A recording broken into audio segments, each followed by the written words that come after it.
Mango season முடியறதுக்குள்ள இந்த ரெசிபியை try பண்ணிட்டு மேங்கோக்கு டட்டா பபாய் சொல்லிடுங்க. இந்த ரெசிபி மட்டும் நம்ம செஞ்சுட்டோம்னா மேங்கோவை கொஞ்ச நாள் நம்ம கூடவே வச்சுக்கலாம். மேங்கோவா இல்லாம மேங்கோ ஜாமா எப்படி செய்யறதுன்னு பத்திரலாமா? 3 மாம்பழத்தை தோலெல்லாம் நீக்கிட்டு சின்ன சின்ன பீஸா கட் பண்ணி ஒரு மிக்சர் ஜாருக்கு மாத்திட்டு நல்லா ஸ்மூத் பேஸ்ட்டா அரைச்சி ரெடியா எடுத்து வச்சுக்கோங்க. ஒரு 150 கிராம் நாட்டு சக்கரை பயன்படுத்துறேன். நீங்க இதுக்கு பதிலாக வெள்ளை சக்கரையை பயன்படுத்தலாம். ஹாஃப் சைஸ் லெமனை பிழிஞ்சு எடுத்து வச்சிருக்கேன். கடாயை நல்லா ஹீட் பண்ணிட்டு லோ ஃப்ளேம்ல வச்சுட்டு நம்ம அரைச்ச விழுத சேர்த்துக்கோங்க. நல்லா ஒரு 3 நிமிஷத்துக்கு கலர்னிங்க அப்படின்னா இந்த மாதிரி பபிள்ஸ் ஃபார்ம் ஆகும்.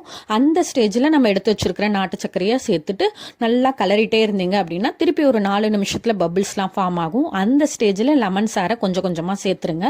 சேர்த்துட்டு திருப்பி ஒரு 5-6 நிமிஷத்துக்கு நல்லா லோ ஃப்ளேம்லேயே கிண்டிக்கிட்டே இருங்க.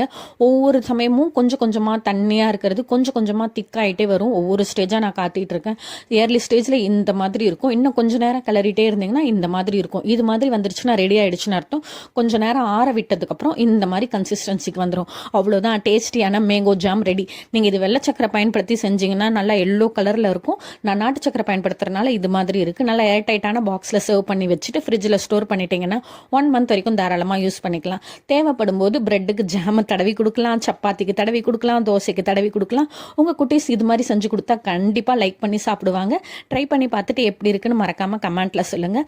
இந்த வீடியோ உங்களுக்கு பிடிச்சிருந்துச்சுன்னா லைக் பண்ணி ஷேர் பண்ணிக்கோங்க. இந்த மாதிரி மோர் வீடியோஸ்க்கு நம்ம சேனலை சப்ஸ்கிரைப் பண்ணிக்கோங்க. Thanks for watching.